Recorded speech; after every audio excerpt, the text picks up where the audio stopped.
Yeah, willing and able. DJ Code Red, Saber. We're gonna get this started. Yeah. This is how we starting it. Let's get started. Let's get started. Let's get started. Let's get started. Let's get started. Let's get started. Who's gonna start this? We're gonna start this. Hello and welcome to the WhyWHAT podcast series. You are listening to Trajce, Sara and Alan Girl. This session is called Reflections. This just gives us a chance to reflect on past episodes. And I think that's so important to think about reflections. You know, I am the first to admit that even in my own business, I'm so busy meeting client objectives that I often don't pause to reflect on what went really well, what can change, what else can be, you know, drilled down deeper, if you will, what else you can investigate, how else we might reflect on things in the design of work or in the design of products, environments, and systems. Reflections are such an important part of storytelling, right?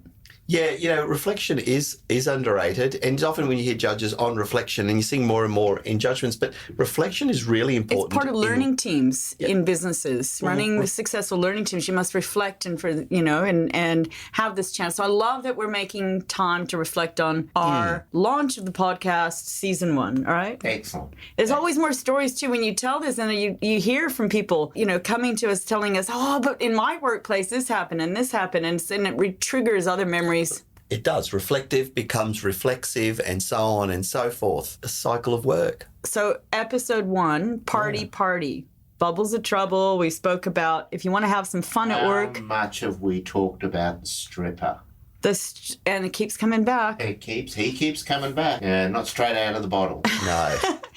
And there's always some good stories to tell with this. Like, you've talked about establishing some recognized rituals and boundaries around workplace fun. Yes, that was the sensible message, is to put boundaries around what sort of work event you're going to have. You know, I had a Christmas party that I attended when I was an employee at a workplace, and it was a picnic event. And at this event, the owner of the business was already quite inebriated before the event began. Unfortunate. And it starts, you know, you can just see the trouble unfolding there. And it was awkward. It was such an awkward celebration because it was a ma and pa owner of a business. They'd recently gone through a breakup. The person had been sleeping with the nanny. The male had been sleeping with the nanny. He was with the nanny. The relationship was no longer, right? Awkward then to celebrate Christmas without the female business owner at this party. So already it's a little stilted, okay? Keep going. We were being served turkey, and there were some prawns and, you know, all kinds of things. And we were all hungry. We were talking about like 3-4 o'clock in the afternoon. We thought it was going to be a noonday lunch festival. And I remember a colleague of mine started to, you know, ask, the women were saying, please, can you help? We're all starving, right? We can only do so many more raw prawns, mate. And I'm the son. Don't come the raw prawn. We've got to go to our other evening events soon. Yes. So a friend of mine, male psychologist, says, you know, all right, we're going to help feed some of the people. You got to get going on. In the middle of carving the turkey, the owner of this business walks on over and says, oh, are you carving my turkey? We're like, what? What? Yeah, everyone's really hungry. We keep asking for food because it was inebriated. You know, time just was passing. He had no clue. Because I thought you were going to say, was it the psychologist who was there? The psychologist was helping keep people happy. Oh, okay. Right? I thought he was chopping the chook. No, he was chopping. But the owner of the business who bought the turkey and and literally did this just got so extremely angry, red face, right, blowing up, said, "I shopped for that turkey. I prepared that turkey. You do not carve another man's turkey." And I mean, we were all like, what? That was like the line. That was the meme. That was the meme. Like, don't hey mate, you don't mow your neighbor's lawn. Isn't that the Aussie saying? You don't carve another man's turkey, right? So I thought you were going to say, sorry, I thought you were going to say, did the psychologist say, but does the prawn want to be peeled? So I'm saying the women are like just like, trying to hold back our laughter. You're like, that's such a meme. Oh my God, please, can you repeat that? I've got to capture that on He was video, outraged that somebody was cutting the somebody chalk. was carving the turkey to turkey. help everybody eat and be happy, but he was obviously inebriated. Time did not have the same meaning in this person's head. So was the They nanny were at all the hungry. event? Nanny was not at the event. That was so- still a little bit too I controversial. see. So, Alan, what you're saying before about boundaries, there were no boundaries in the scenario. No boundaries. That's No Sarah's Sounds like boundaries. there was no planning. And I'm talking nose to nose conversation. And this is why I have so much respect for really quality psychologists, because my friend starts de-escalating the situation in such an effective way. Starts saying, I hear you saying that you're concerned about your turkey being carved. And we're like, did you just say that? And then I understand that this might be an upsetting event. I thought, oh my gosh, I'm going to learn from this. Check this out. And you could see the red color slowly dissipating. He was feeling validated and listened to, right? and so on and so on. In the meantime, we're like, see those slices of turkey? Can I just steal some? Because I'm like really hungry. starving. Okay? You're getting to Maslow's and then- needs. You just need food, shelter, clothing. You just have to eat. It was just this awkward, drunken event. But this is now not where the employees were drunk, but the boss, boss the owner was of the drunk. organization. Yeah. And no, this gets worse. Okay, this is downtown public park along the river in Brisbane, and this person finds his way around, exposed to the ferry driving past. And this is me at my first Brisbane Australian Christmas party workplace It's a function. work function. There you go. And you're like, you want to carve the turkey, and you just did that behind the tree? I didn't. Hang on a minute. My goodness. No. Yeah. And needless to say, I left. I just left. And I suspect it just continued to get worse, and so I heard thereafter. So this is what we're talking about. What are the boundaries that you're going to set around the conventions of workplace events, Well, right? clearly there's no boundaries in that situation. No. And, I'm not saying that there was one particular event at that party that was going to cause the downfall of that business, but geez, it's a recipe for disaster. That's just something is going to go wrong. They're going to end up in court, and business the business is going to be business has blown been apart. dismantled and has gone in many other 'cause places. Everybody's gone their own way. But I made some really good friendships there. I have to say, they're still friends. So. Yeah, well, for me, that the takeaway, no pun intended, is that Don't carve another man's turkey. Well, No. my concern is this: if this is how this fellow reacted, and you needed a psychologist to diffuse the situation, to de-escalate, because he has carved the turkey. The turkey. What if somebody helped themselves to the stuffing? Uh-oh. Dun dun. You see what I mean? I'd be scared Right. because spent all day working on the But what's funny walnut is, stuffing or something. even just saying this to you, I reflect on the fact that I've made such good quality, sustainable friendships from this. Sometimes that tribal culture, you bond really well when you need to rebel against something together, right? Yeah. There's an Yes. operating rhythm in business, and there's a tribal culture, and that has power.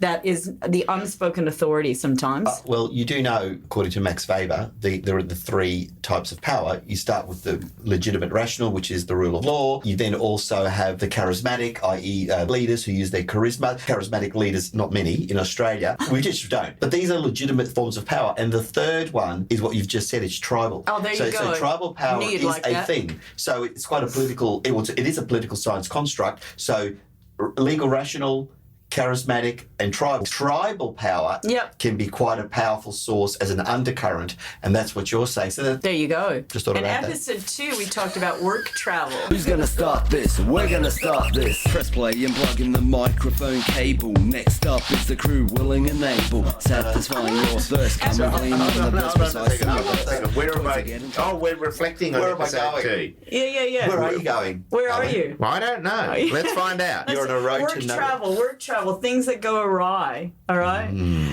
You're talking about what?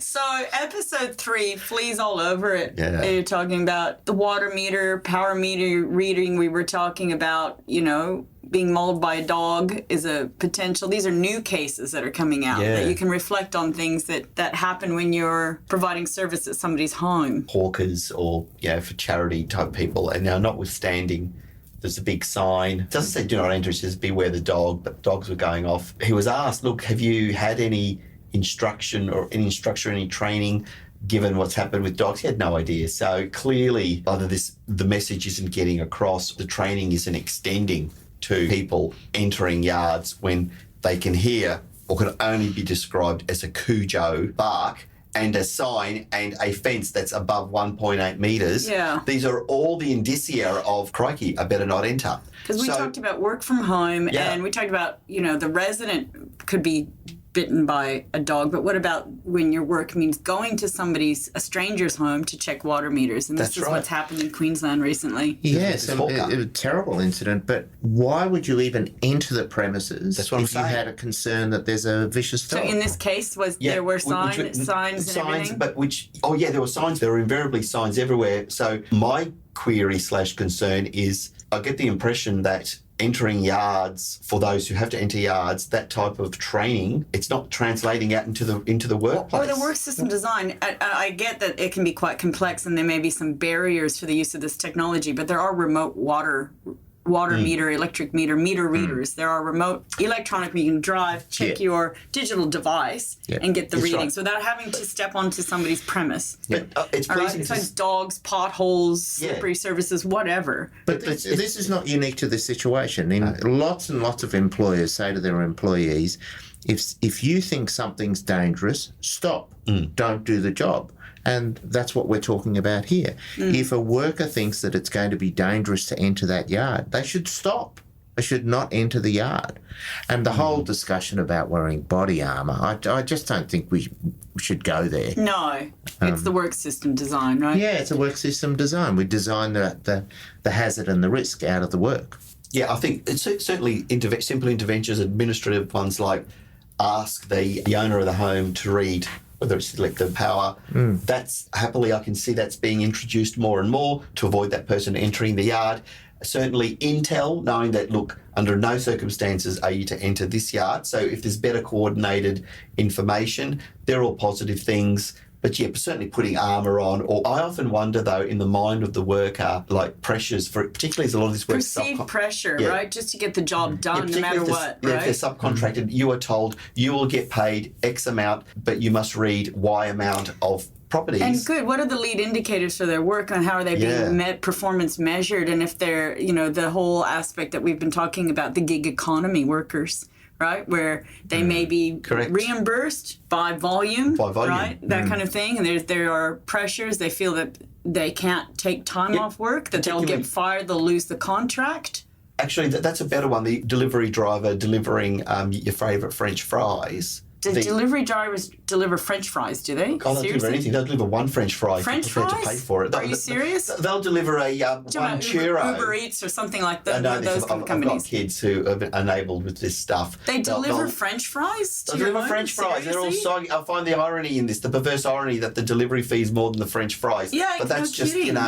Oh my from gosh. another world. I don't get French fries delivered at home, I got to say, right? Yeah, That's a luxury they do. I've not yet. Look, late at night, you get the munchies, things happen, each to their own. But my point is that's where the pressure is. Can I just say that I'm silent on this point? Because not because I don't want the French fries, but because they don't come out to where I live. Oh, shame. You know what, petition. Shame.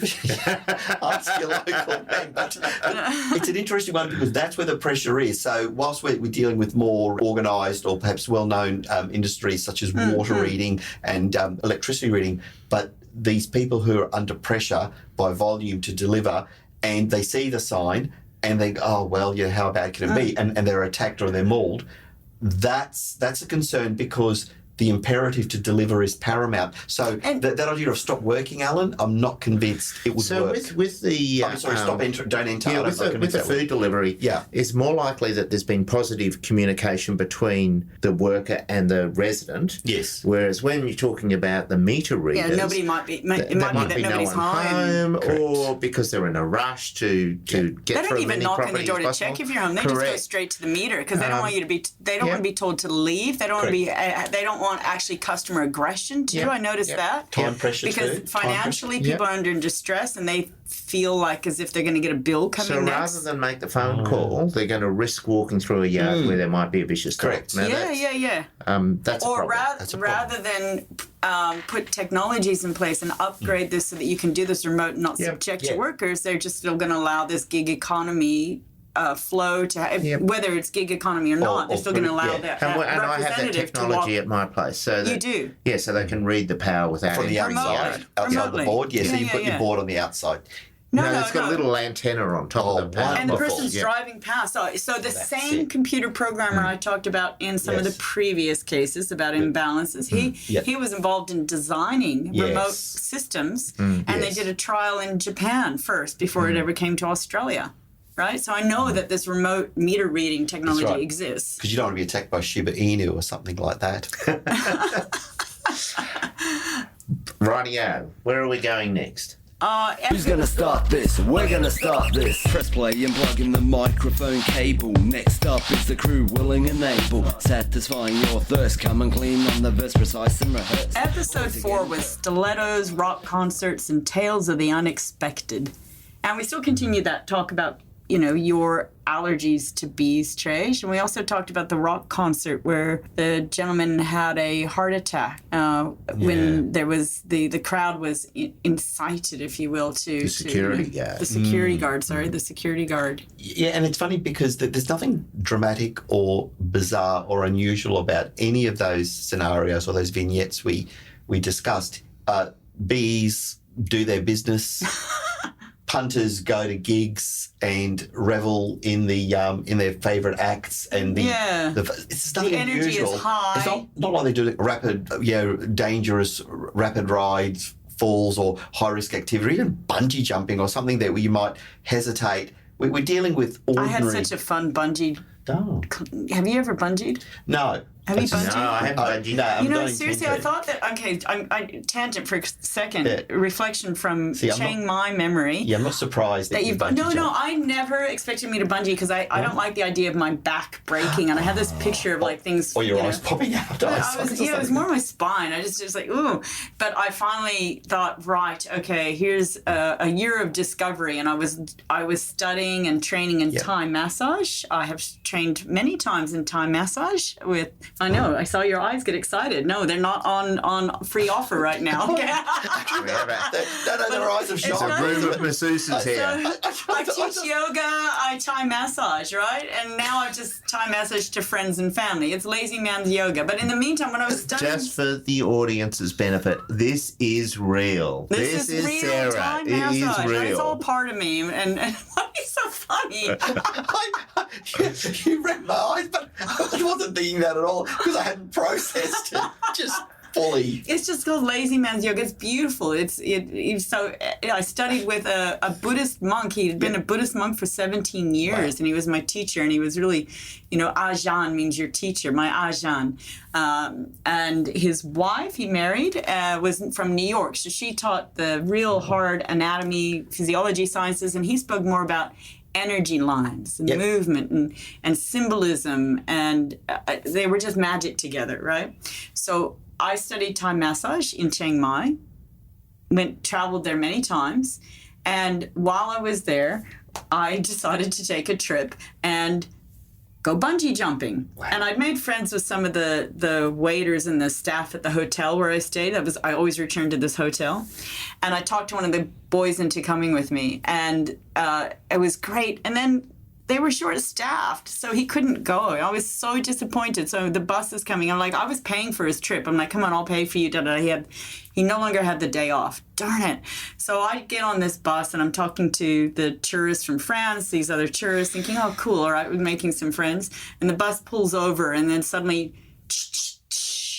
the bus opens the doors. People are getting out. I go, where are you guys going? They go, we're going to the monkey show. I go, what?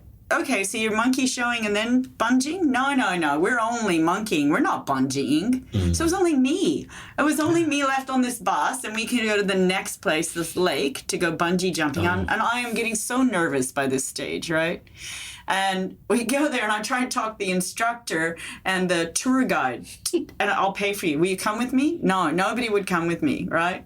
And I'm like, okay. So I'm climbing this rickety long structure to get to the top, the platform to bungee. And they're going, Nung Song Sam, which is 1, 2, 3, bungee. And I stay there. I go, just a minute, hang on a minute. Take a few deep breaths, and then Nung Song Sam, yay! And I bungeed, right? It was magnificent. It was so much fun. Like, time goes slow.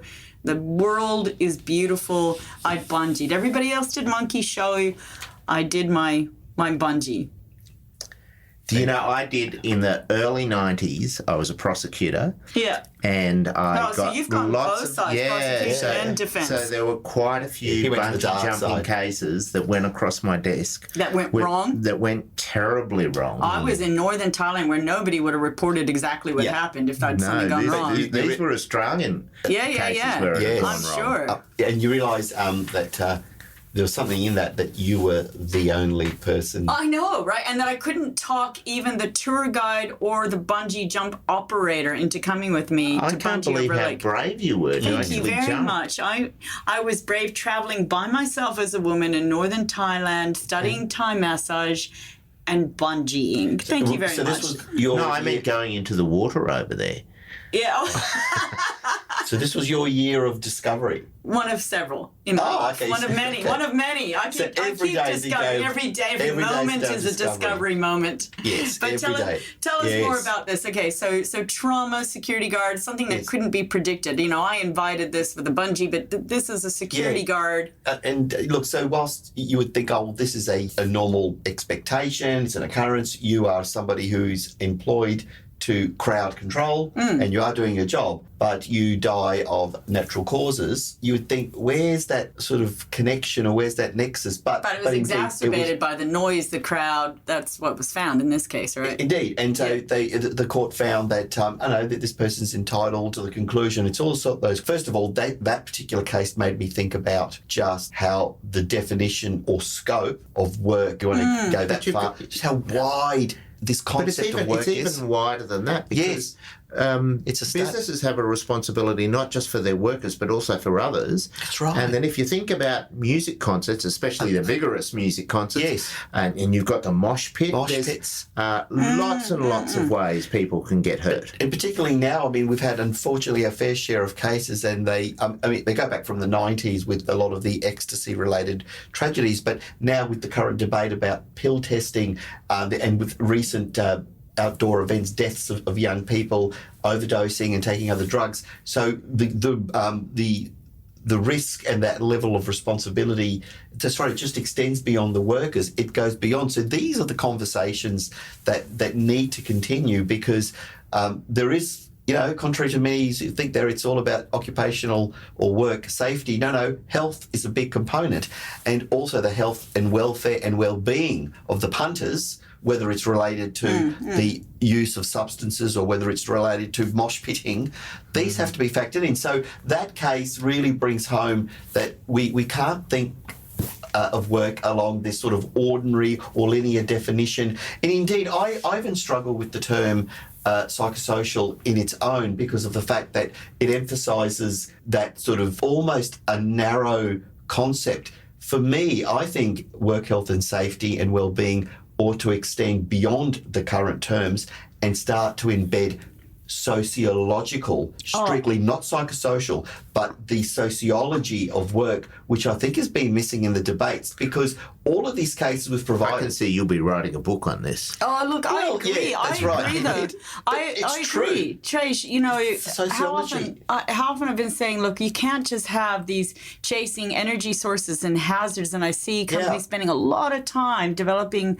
documentation and committees and teams to address either physical or psychosocial. I'm like, hang on, it's the context of work, and you need to look at what I call life cycle ergonomics or the employee experience through the journey map, like a customer journey map of an employee. Yeah. From hire to every point in between before retire, everything, every junction in work. And you don't extract a physical experience from a psychological, from a cognitive, social system, work context, environment. None of these are extracted. They're all integrated, right? So I agree. I think it should be a far more holistic, integrated approach to look at work design strategy. You can spend a heck of a lot of time trying to address a hazard type and not understand the interacting risk factors, the context of work, and whether or not that's actually going to be meaningful is questionable. It just gets too diluted by chasing a single hazard. It's not that useful. That's it. That context. And what I'm saying is not going to be popular, right? I get that because... Oh, no, I think a lot of people would agree with you. But sometimes you're forced, not sometimes, often you're forced to focus on individual hazards. But because it's trendy, it's timely. No, it's because that's just the way the work is. But wouldn't it be better if the work was designed so that you didn't even get to that point of looking at the hazard? Oh, certainly, but I'm saying people don't really understand that hazard well if they're not looking at the broader context of work, which is what I think you were talking about. I'm with Sarah on this, another C word. It's context. Context. It is context. Adding to our library of C words. Yeah, and you only get... let's compile a list of C words that we've started with from candor all the way. Yeah. I'm into that. I'm into my list, my shopping lists of C words, but context, because context is more aligned to that sociological exploration. Systems of work, context, I often find practitioners in this space work along sort of linear, oh no, this is what I do, or this is what I do, or this is what I do. Can't say the word now. Compartmentalised? No, what is it? Compartmentalised. The other C word, compartmentalised. And lawyers do the same as well. Oh no, I only advise wills and trust, or health and safety. So this compartmentalisation, it's not integrated. It's almost disconnected. And that's, so if you're looking at, like, for example, an experience of aggression at work, you can't just simply say we're going to deal with aggression. It's like, well, what's contributing to the aggression, and what job role, what task is being conducted, in what environment, in what scenario, and what seasonality of work, and what's the business objective when that's occurring. So already one hazard type isn't meaningful unless you give it context. That's it. And I say this is important because with the post-Me Too campaign, and particularly with the amendments to the Fair Work Act, when we talk about this issue of ascendancy and the issue of, well, let's not beat around the bush, sexual favours, quid pro quo, it's precisely you're going to need a whole of workplace. You're going to have broad spectrum discussions about the culture and the environment, attitudes of the older workers, why perhaps more often there may be a male predisposition for this type of behaviour. These are all sociological things, and you can't compartmentalise this. So this stuff is going to be broad. And the risk of not looking at the broader context is that the treatment for that hazard type is ineffectual, that it doesn't do anything. Like you say, I know, we'll have training. We will train people about aggression in the workplace. Meh, right? Yeah, and that's why I like to think, if people ask, well, why are they deliberately bringing... If they do think that, I don't know. We haven't had any feedback yet about that. But why are they deliberately, are they cherry picking, or are they looking for the most extreme or provocative cases? Yeah, possibly, because it's a podcast. But more importantly... For us, you mean? Yeah, no, if people wonder why aren't we just talking about conventional cases about a crane toppling or whatever, maybe well, sometimes you got to go to the extremes to try and mediate what's happening in the middle. Yeah, but more importantly, I think it's a demonstration to say that work is everywhere. It's pervasive. And this stuff happens, that these extreme things happen. They're the ones that make the news. They're the ones that make headlines. And our traditional, conventional systems for quote-unquote risk management, safety management, refuse to look at it sometimes if you're simply banking on probabilistic ways, trying to look at the likelihood of something happening. And when we've looked at these factually unusual cases, traditional thinking is fitted in. You can apply the same sort of logic that you would apply for a traditional business to these more unusual businesses. Absolutely. You should, because it's work and you're all equal. The tennis court, the space lab, the brothel. Let's get started, let's get started, let's get started, let's get started, let's get started, let's get started. Who's gonna start this? We're gonna start. We hope you enjoyed that episode of Why Work. You've been listening to Trajce, Sara and Alan, and if you'd like to know more about some of the things we've talked about today, please subscribe, and we'd be more than happy to provide you with information and other things that may interest you. Please be aware that none of the matters we've talked about today should be construed as legal advice or any other type of advice. We're just here to talk about all things related to work. See you next time. To the ladies are smooth and charming, to our enemies cold and disheartening, willing and able, not made.